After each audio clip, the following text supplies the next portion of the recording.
Welcome back to the Dry Fire Journal. This is day 364, and in the last 4 days of the first 365 days of the Dry Fire Journal, I'm outlining the 5 biggest lessons that I have learned in the last year, having put somewhere between 500 and 550 hours of dry fire practice in. Here's big lesson number 4. Your biggest limitation is not your gear. Your biggest limitation is the story that you have about you. If you've watched over the last year, I have gone from a HK Mark 23, affectionately known as Alice, to a HK P30L, to a 6-hour P226, to a 6-hour P365XL.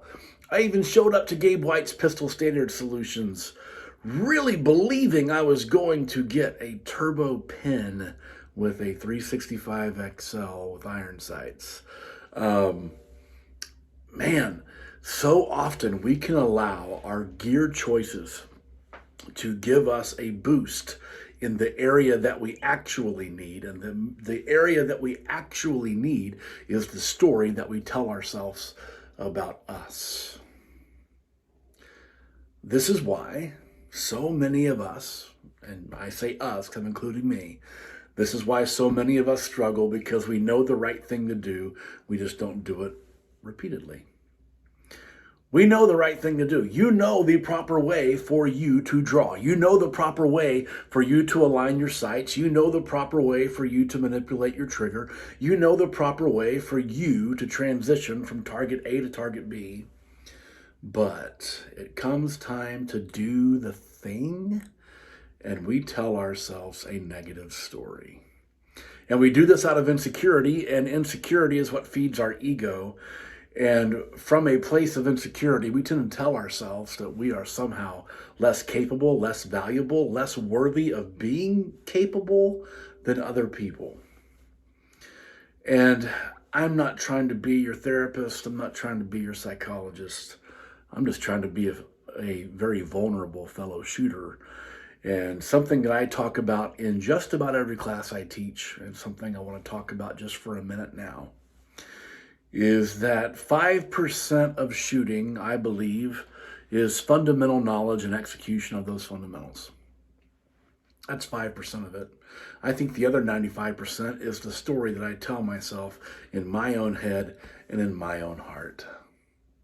And as long as I tell myself that I can't, I will prove myself right. And as long as I tell myself that I will go slow, I will prove myself right.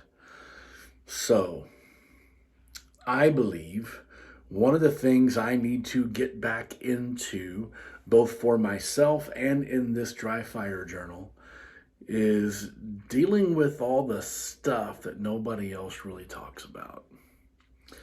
And that is helping you deal with you as a shooter, helping the person that's holding the gun, because that's what really matters.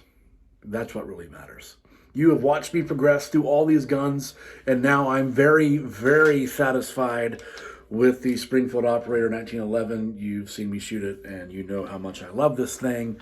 In the coming year, I'll get into some of the mechanical advantages and why that is. But so often we buy gear because it gives us a reason to believe that we can do something better, because we believe that we can't.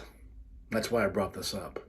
We believe that we can't, therefore I must get a new trigger on my Glock. Therefore I must think about the new latest and greatest whiz bang that Sig Sauer's putting out seemingly once a week now.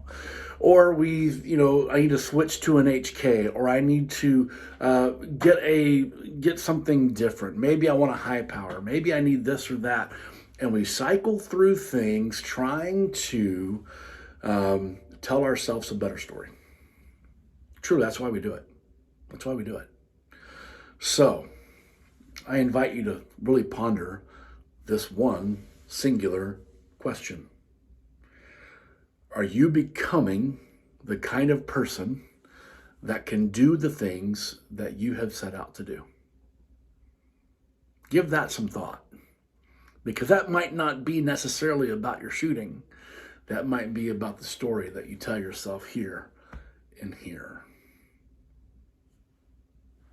Give this some real thought, and I'll see you tomorrow.